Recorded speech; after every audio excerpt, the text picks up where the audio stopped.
Hi guys, welcome to DJ Cooking Channel. இன்னைக்கு எங்க வீட்டுக்கு ஒரு கெஸ்ட் வந்திருக்காரு. கெஸ்ட்னு சொல்ல முடியாது. திடீர்னு ஃபோன் பண்ணி எனக்கு பசிக்குது, காலையில டிஃபன் ரெடி பண்ணி சித்தின்னு ஃபோன் பண்ணிருந்தான். தக்காளி தொக்கு, கருவாட்டு குழம்பு. இப்போ அந்த கெஸ்ட் யாருன்னு பார்க்கலாமா? இவர்தான் கெஸ்ட்ன்றது என்னோட முதல் பையன், பெரிய பையன் தான். பேர் வந்து கௌதம். பலமா இருக்குது. ஒரு அரை மணி நேரம் முன்னாடி சென்னைக்கு போலான்னு போயிட்டு இருந்தேன். திடீர்னு வந்து வடகரை வந்த உடனே சித்தி ஞாபகம் வந்தது. சித்தி கையில சாப்பிட்டா வந்து அன்னைக்கு நாளே ரொம்ப அற்புதமா இருக்கும். சரி பசிக்குது சித்தின்னு சொன்ன உடனே தக்காளி தொக்கு, நக்கு, இது என்ன கோதுமை தோசை, கருவாட்டு குழம்பு, சாம்பார், என்ன ஒரு அருமையான சமையல் காலையில. கோதுமை தோசை சொல்லவே இல்லை. இப்போ வந்து பாத்தீங்கன்னா சித்தி செஞ்ச தக்காளி தொக்கு வந்து முதல்ல டேஸ்ட் பண்ண போறோம்.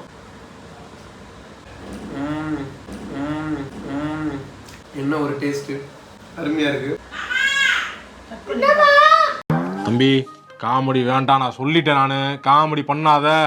அது அப்படியே அந்த கோதுமை தோசையோட அப்படியே அந்த தக்காளி தொக்கு அதுல ஒரு உண்டைய வச்சு அந்த பூண்டோட இப்படி வச்சுங்க பாருங்க. டிப்ரெஷன், ஸ்ட்ரெஸ் எல்லாம் போயிடும். முதல்ல வந்து டென்ஷனா இருந்தா சித்தியோ அம்மாவோ நல்லா சமைக்கிறவங்க கிட்ட அவங்க செய்ய வச்சு டேஸ்டான ஃபுட்டை சாப்பிடும் போது அந்த டிப்ரெஷன்லாம் பறந்து போயிடும். அடுத்தது வந்து கோல்டுன்னு சொல்லியிருந்தேன். கோல்டு வரத்துக்கு வந்து தக்காளி, கோல்டு போறதுக்கு கருவாட்டு குழம்பு. எப்படிப்பட்ட ஒரு காம்பினேஷன்!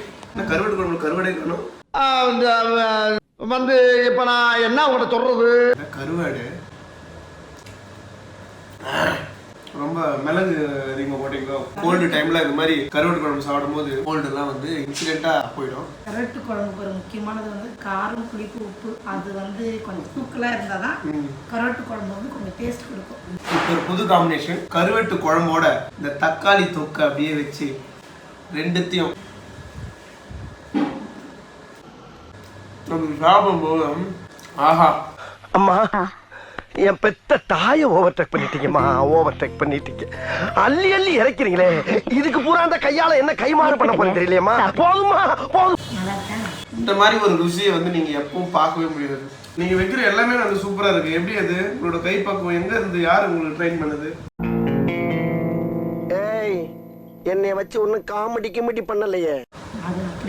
எதுவுமே வந்து எந்த ஒரு செயலையும் ஒரு இன்ட்ரெஸ்டிங்கா செய்யும் போது பிடிச்சி பண்ணோம்னா அது எல்லாமே நல்லதா தான் அமையும். சித்தி வந்து ரொம்பவே பாராட்டலாம்.